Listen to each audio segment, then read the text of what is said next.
Hello Stenographers, today I am giving you a dictation from Sir Kailash Chandra Magzine Volume 2, transcription number 36 with the speed of 90 words per minute, so be ready for it. 5 seconds to go. Start. Madam Deputy Chairman, I welcome this opportunity to make a few observations during the discussion on the finance bill. At this stage, therefore, it is better to use this opportunity to make a survey of the economic situation and find out what the present condition of the people is, whether they are satisfied, and if they are not satisfied, what the reasons are.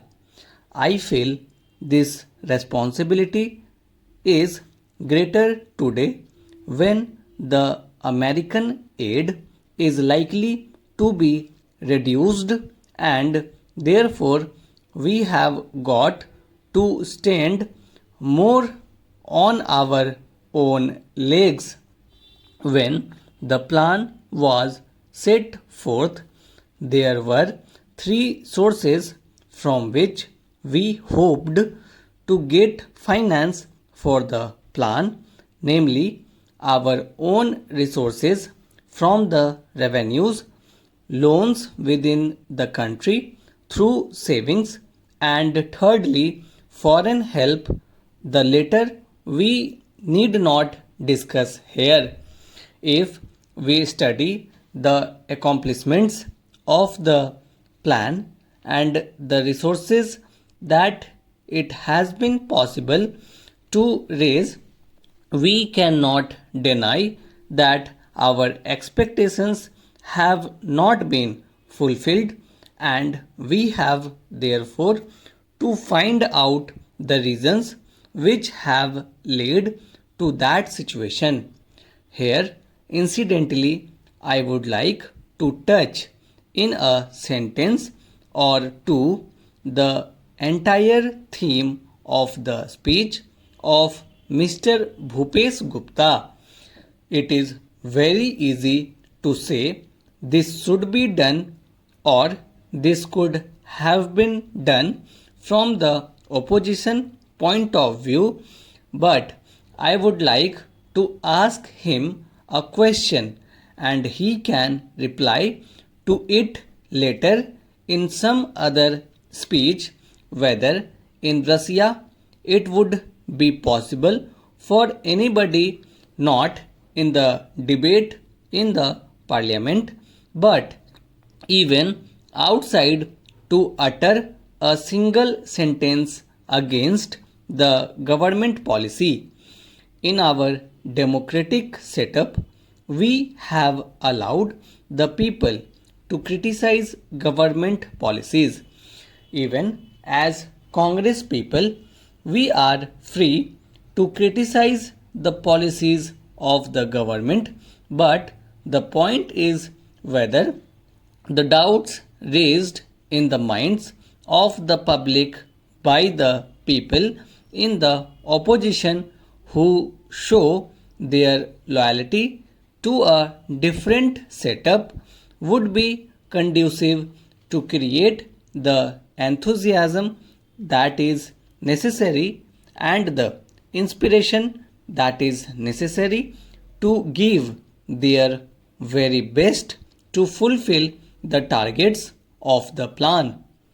This planned economy is really not a thing that will go successfully hand in hand with a democratic setup unless some other things are there, and they are the inculcation of a national spirit, giving of proper national education to develop a national outlook.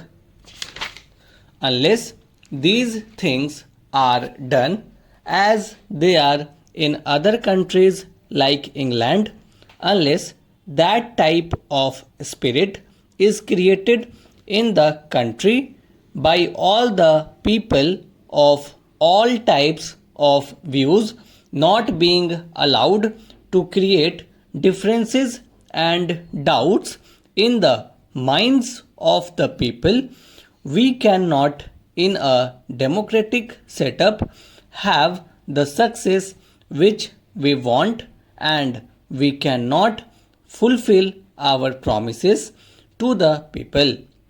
Without going further into that aspect which really came to my mind as a result of the long speech of Mr. Bhupesh Gupta, I would like to make a few suggestions so that a proper attitude towards giving of one's best to the plan and to raise the national economy can be developed. I would like to make 3 or 4 points. Firstly, we have to see that we take step to check corruption at any level, whether it is among the people in the public sector or among the officials. Then we have also to see that we give a proper type of education, rouse a proper spirit of service. We must also check trends for inflation and also lay stress on austerity so that the people will feel that there is something at stake. I would not like to take much time of the house. The main problem in our country is the growing population, and in spite of all the efforts that are made to raise the standard of living and raise production, etc., the results are not as easily perceptible as they should have been. This is a separate problem by itself, but in spite of that, it is possible for the government to show better results if the government were to undertake immediately and see that some of the promises that are made, the acts that are passed, and the plans that are drawn up are properly implemented. I have been seeing this lacuna in the present position. Now the government have started a new ministry called the Coordination Ministry.